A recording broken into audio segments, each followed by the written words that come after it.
Islam. This is part 2 of our tape dealing with the Trinity of Self as a practical key to magic. The seventh principle of Tehuti is the principle of gender. It basically states that within everything there manifests a male and a female principle. The coming together, creating all phenomenon and all life and all existence. At the highest level, we would say that the great creator, the grand architect of the universe termed in Masonry, and Allah termed in the mysteries of Islam, is a male and a female entity that gives birth to a child, which is all of creation, which is actually also male and female. There's no getting around the principle of gender. Directing you back to our Kabbalah example, the grand architect of the universe, the divine androgyne, would be represented by Keter, the crown, whereas its two principles, once it splits in order to manifest all of creation, would be Hokmah, the male principle, or the lingam, and the female principle, Binah, or the yoni, or the divine phallus and vagina, or the Cleopatra needle, or the Ankh even, which is just a male principle, a phallus, and a vagina coming together to create all of life and all of creation. In your physical body, you have both male and female attributes, where you could even say that, in a sense, your physical body, because it was created in the womb of your mother, your entire physical body is manifested, is made up entirely of feminine parts, whereas the vital soul essence, or the life force, the spark of existence that was transmitted from your father and continued and developed within your mother, is actually the male principle. So you have the male and the female interacting within your own physical body all the time. Going into your mind, you have the, again, with our example, we have the conscious mind and the subconscious mind, or the male principle and the female principle operating on a mental or spiritual level, and that brings forth all phenomenon. The union of those two, the two poles of your being, the male and the female, come together to create all phenomenon for you on a moment-by-moment basis.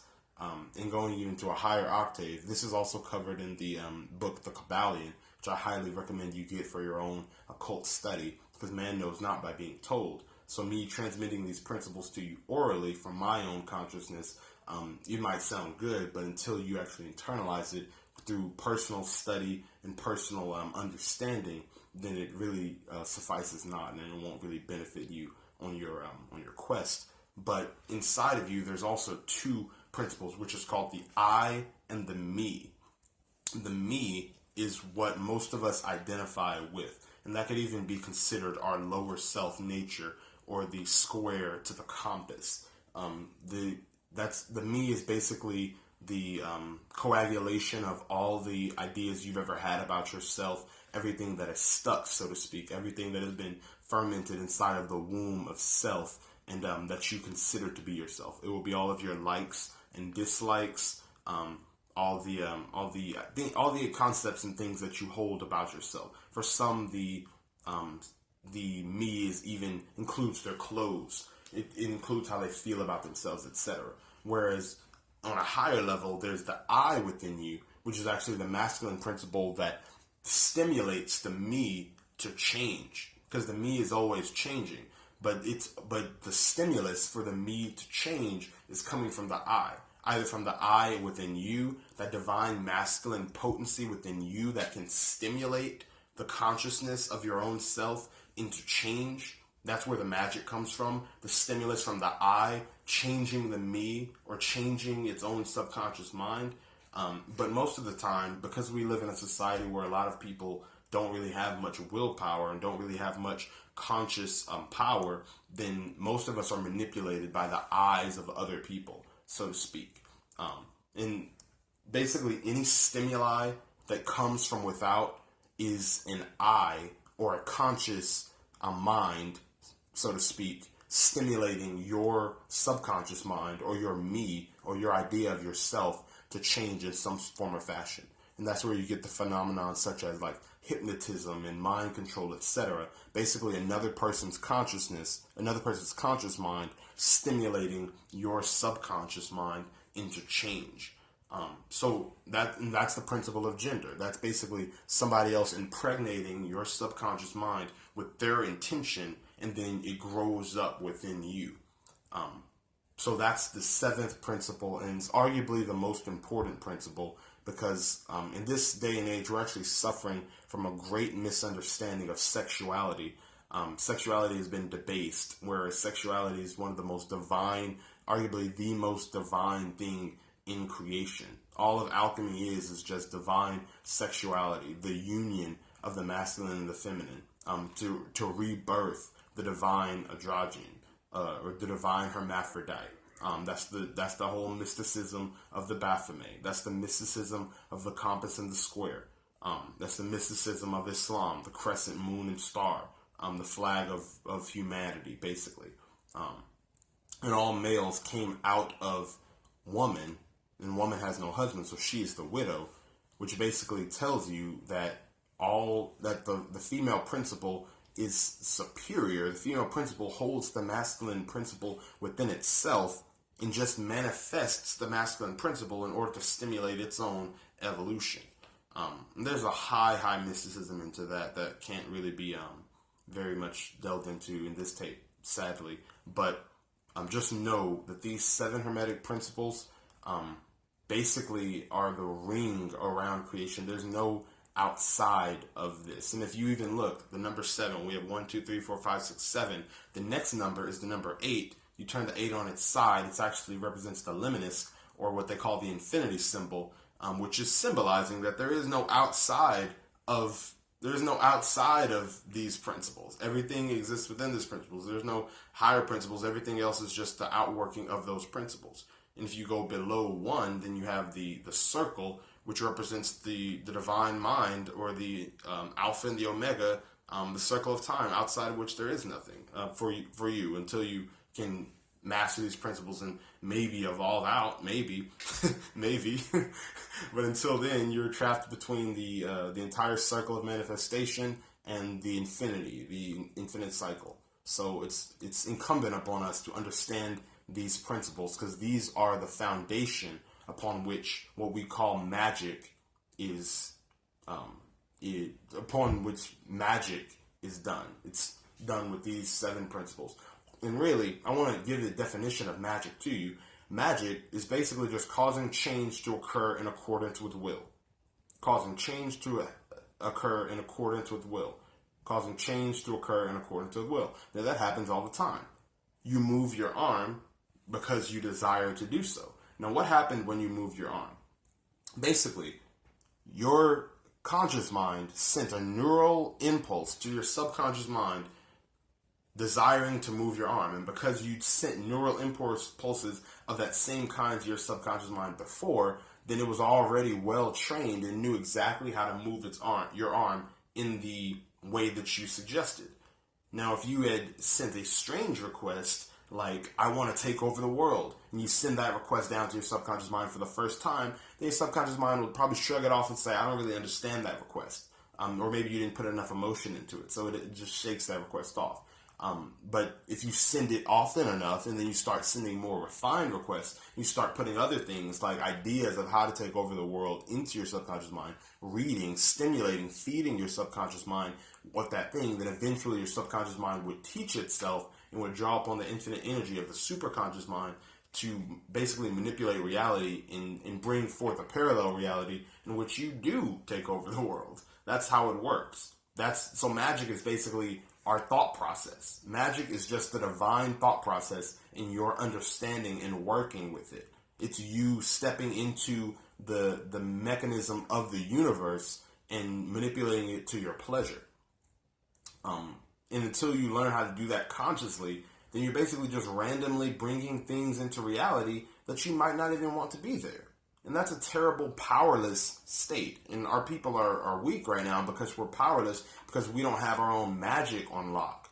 Whereas the European has our magic, and even though they can't use it in the same level that we did, they've made all sort of hacks for themselves, like this technology stuff, and basically just sheer determination to bring something forth, sheer determination, and that's how they're able to stay where they are. That and a fierce hatred for us.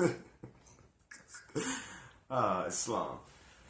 So now I want to go into a very good book that I definitely suggest you pick up. For this tape, the two references will be the Kabalion by William Walter Atkinson, or the Three Initiates, one of his aliases.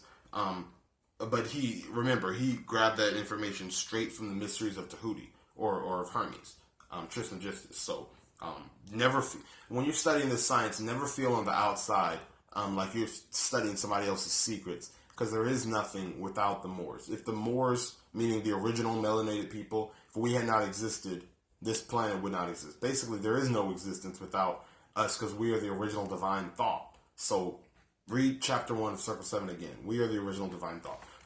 But this book, the second book for the reference for this tape, is The Master Key System by Charles Hennell.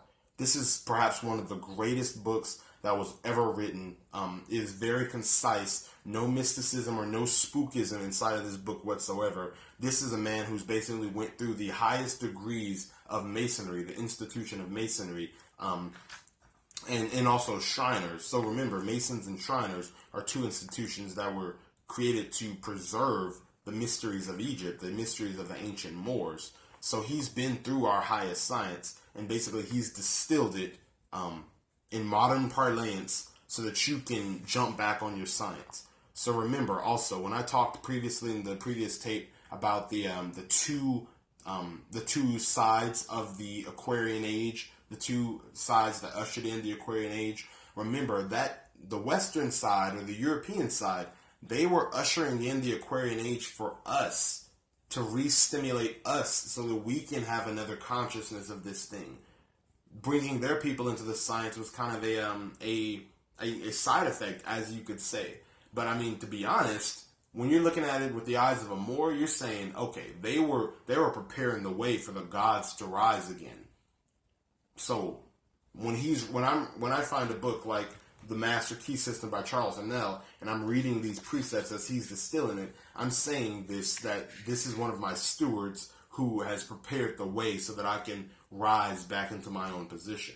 And that's the sort of mindset that you need also adopt. So I'm going to be reading chapter 1 straight through, and I'm going to be reading kind of slowly because everything he says in this chapter is so pertinent. Every line is so important. He discloses the entire mystery. So I'm going to go on with no further ado. Islam. Lesson 1. Letter to my readers. Dear reader, it is my privilege to enclose herewith part 1 of the Master Key System. Would you bring into your life more power? Get the power consciousness. More health? Get the health consciousness. More happiness? Get the happiness consciousness. Live the spirit of these things until they become yours by right.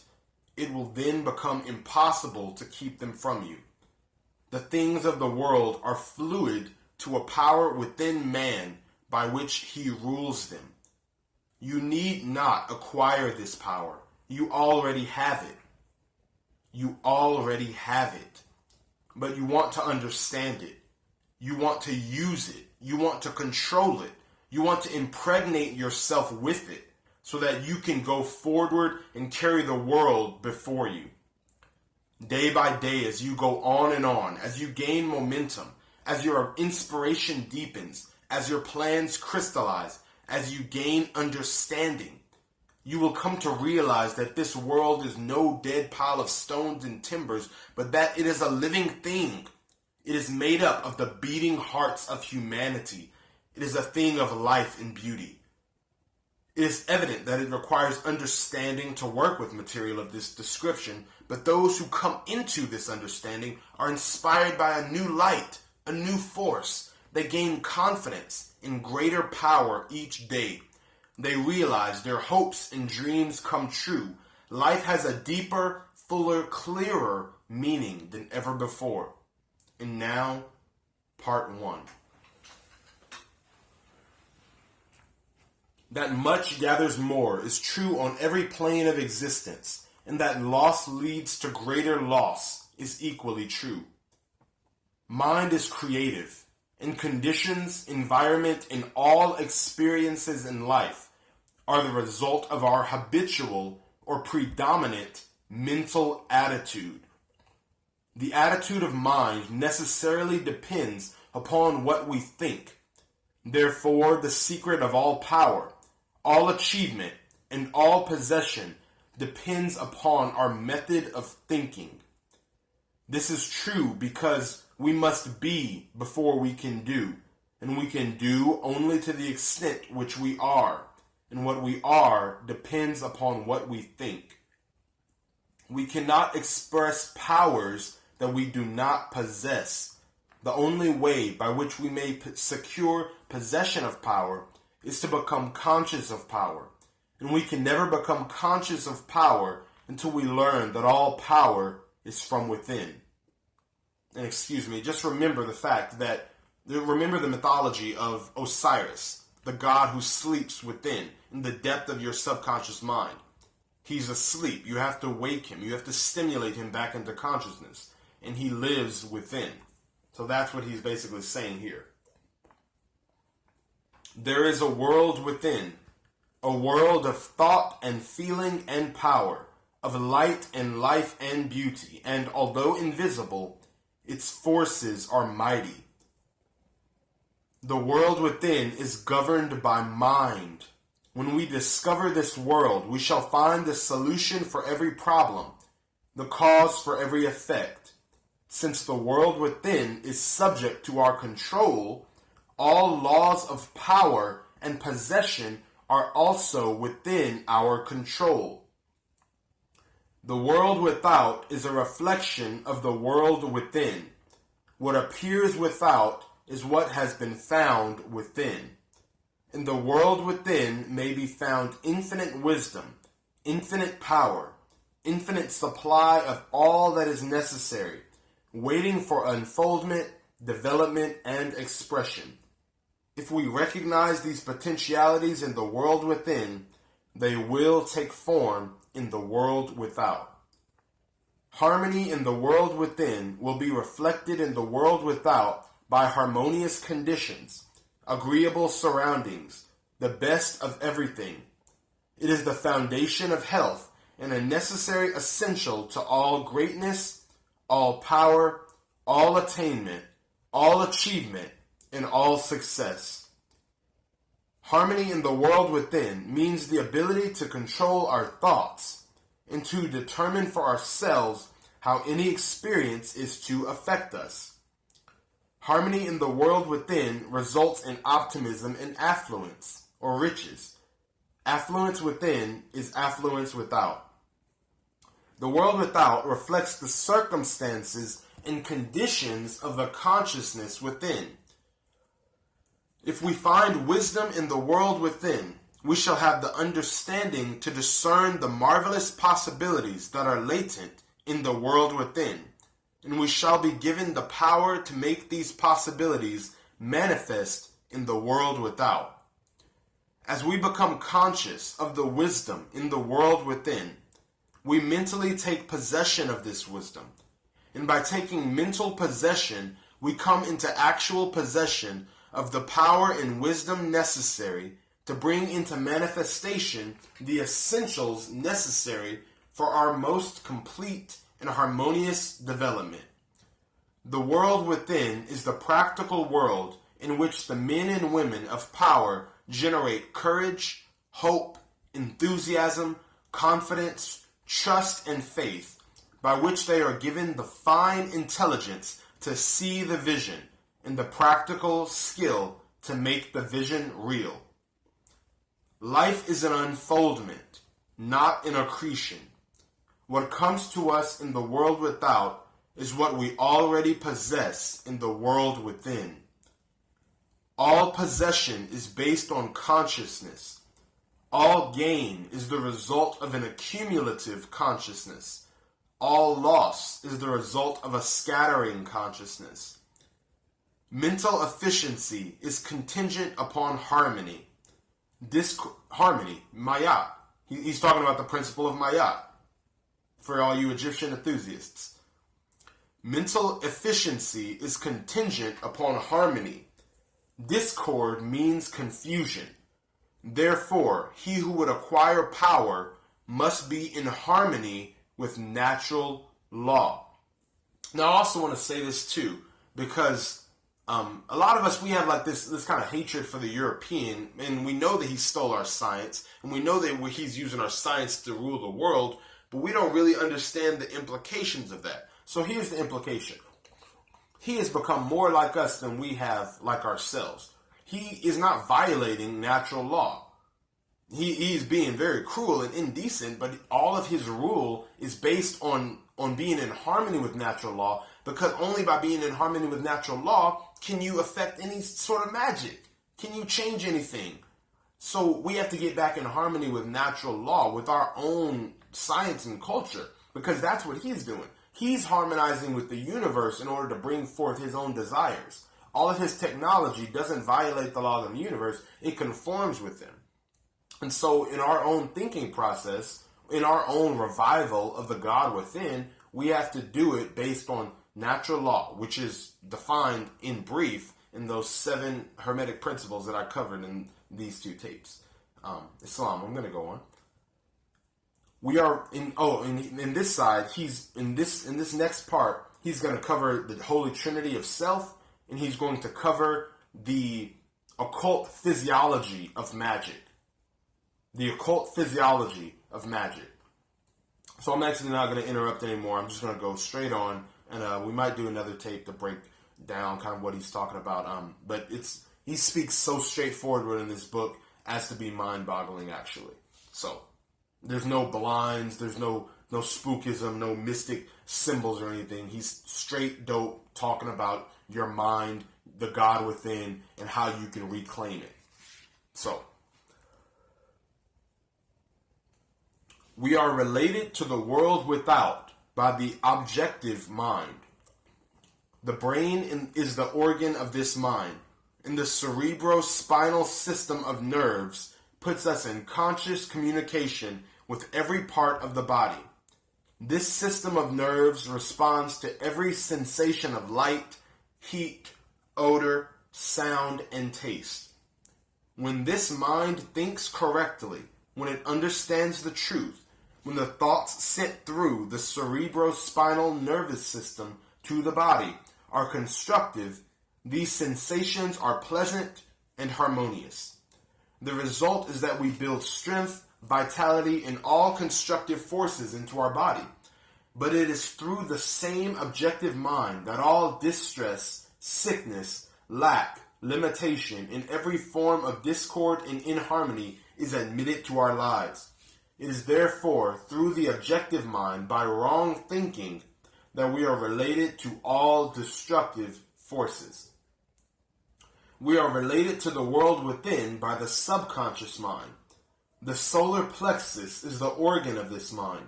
The sympathetic system of nerves presides over all subjective sensations, such as joy, fear, love, emotion, respiration, or breathing, imagination, and all other subconscious phenomenon.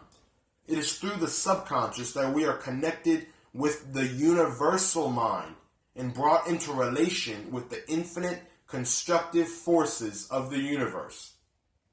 Now we get into the intertwining of the compass and the square, or the upward pointing triangle and the downward pointing triangle, or the male and the female principle. Listen closely, because this is the whole purpose of alchemy or the great work, said in this next part. It is the coordination of these 2 centers of our being, the objective and the subconscious mind, in the understanding of their functions, which is the great secret of life. With this knowledge, we can bring the objective and subjective minds into conscious cooperation and thus coordinate the finite and the infinite. Our future is entirely within our control. It is not at the mercy of any capricious or uncertain external power. All agree that there is but one principle or consciousness pervading the entire universe, occupying all space and being essentially the same in kind at every point of its presence. It is all powerful, all wisdom, and always present. All thoughts and things are within itself. It is the all in all. There is but one consciousness in the universe able to think, and when it thinks, its thoughts become objective things to it. As this consciousness is omnipresent, it must be present within every individual. Every individual must be a manifestation of that omnipotent, omniscient, and omnipresent consciousness. And that's where you get this idea of man being God. The universal mind, the first principle of Tehuti, and as above, so below, the second principle of Tehuti, puts God as the universal mind, and as above, so below, that God also within inside of yourself. As there is only one consciousness in the universe that is able to think, it necessarily follows that your consciousness is identical with the universal consciousness. Or in other words, all mind is one mind. There is no dodging this conclusion. The consciousness that focuses in your brain cells is the same consciousness which focuses in the brain cells of every other individual. Each individual is but the individualization of the universal, the cosmic mind. The universal mind is static or potential energy. It simply is. It can manifest only through the individual, and the individual can manifest only through the universal. They are one. The ability of the individual to think. The ability of the individual to think is his ability to act on the universal and bring it into manifestation. That's magic, yo. Thinking is actually magic. Human consciousness consists only in the ability of man to think. Mind in itself is believed to be a subtle form of static energy from which arises the activities called thought, which is the dynamic phase of mind. Mind is static energy. Thought is dynamic energy. The two phases of the same thing.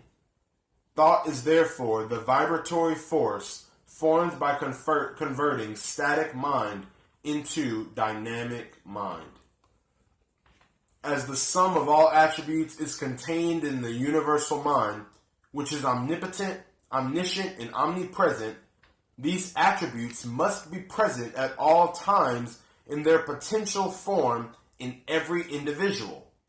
Therefore, when the individual thinks, the thought is compelled by its nature to embody itself in an objectivity or condition which will correspond with its origin. Every thought, therefore, is a cause, and every condition is an effect. For this reason, it is absolutely essential that you control your thoughts so as to bring forth only desirable conditions. Again, every thought, therefore, is a cause, and every condition an effect. For this reason, it is absolutely essential that you control your thoughts so as to bring forth only desirable conditions. And again, every thought, therefore, is a cause, and every condition an effect. For this reason, it is absolutely essential that you control your thoughts so as to bring forth only desirable conditions. All power is from within. It is absolutely under your control. It comes through exact knowledge and by the voluntary exercises of exact principles. It should be plain that when you acquire a thorough understanding of this law and are able to control your thought processes, you can apply it to any condition. In other words, you will have come into conscious cooperation with omnipotent law, which is the fundamental basis of all things. The universal mind is the life principle of every atom that is in existence. Every atom is continually striving to manifest more life. All are intelligent, and all are seeking to carry out the purpose for which they were created. A majority of mankind lives in the world without, meaning most of Americans are as an uncapped pyramid.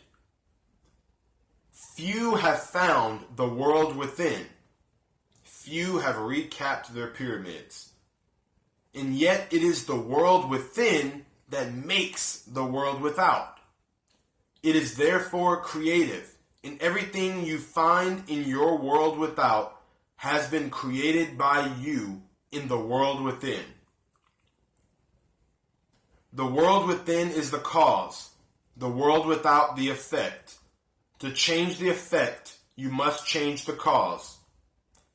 You will see at once that this is a radically new and different idea. Most men try to change effects by working with effects.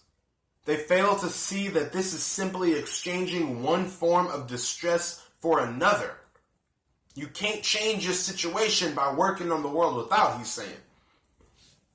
To remove discord, we must remove the cause, and this cause can be found only in the world within. The world within is the universal fountain of supply, and the world without is the outlet to the stream. Our ability to receive depends upon our recognition of this universal fountain, acknowledging the God within, this infinite energy of which each individual is an outlet, and so is one with every other individual. Recognition is a mental process. Mental action is therefore the interaction of the individual upon the universal mind. And as the universal mind is the intelligence which pervades all space and animates all living things, this mental action in reaction is the law of causation. But the principle of causation does not attain in the individual, but in the universal mind. It is not an objective faculty, but a subjective process, meaning it's not something you do with your human mind, it's something your divine mind does. And the results are seen in an infinite variety of conditions and experiences. In order to express a life, there must be mind. Nothing can exist without mind. Everything that exists is some manifestation of this one basic substance from which and by which all things have been created and are continually being recreated. We live in a fathomless sea of plastic mind substance. This substance is ever alive and active. It is sensitive to the highest degree. It takes form according to the mental demand. Thought forms the mold or matrix from which the substance expresses. Remember that it is in the application alone that the value consists, and that a practical understanding of this law will substitute abundance for poverty, wisdom for ignorance, harmony for discord, and freedom for tyranny. And certainly there can be no greater blessing than these from a material and social standpoint. Islam.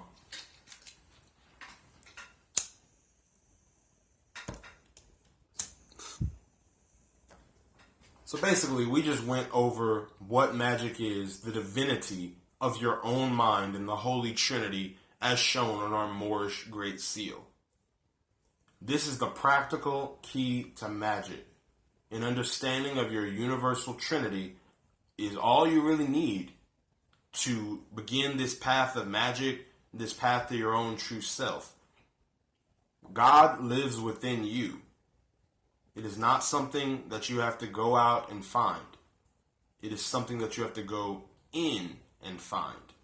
And as he said, a practical understanding of this law will substitute riches for poverty, wisdom for ignorance, freedom from slavery, freedom for slavery, and there's no greater blessing than these things from a material standpoint. And we know that as we elevate into higher and higher realms, we will find riches that cannot be counted or measured with words. But it all starts with you going within. So a very simple meditation process, and actually something that's covered at the end of the first chapter. Basically, I want you to begin a process of meditation. If you're not meditating already, meditation is very simple. Find a straight backed chair, sit with your hands on your knees from 15 to 30 minutes, and just try to keep your body as still as possible and look at your thoughts.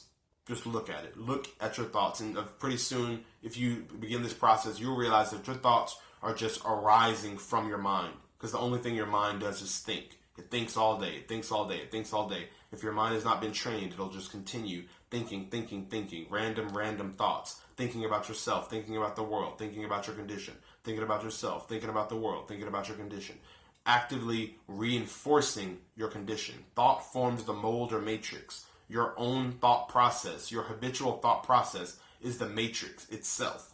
So if you can change your thought process, you will have changed the matrix. Your habitual thought process creates your character. If you can change your character, you can change your destiny. There's an old plaque that I had at my mother's house when I was young. It said, watch your thoughts, because your thoughts become your words. Watch your words, because your words become your actions. Watch your actions, because your actions become your habits. Watch your habits, because your habits become your character. Watch your character, because your character becomes your destiny. And then you could say, watch your destiny, because your destiny becomes how you'll spend your eternal life beyond the physical. But notice that it all starts from the thought. It all starts from the thought. Hebu, Hak, Salam, Horiyatun wa Adl. Love, truth, peace, freedom, and justice. I greet thee. Khalid Amin Rabe, signing off. Islam.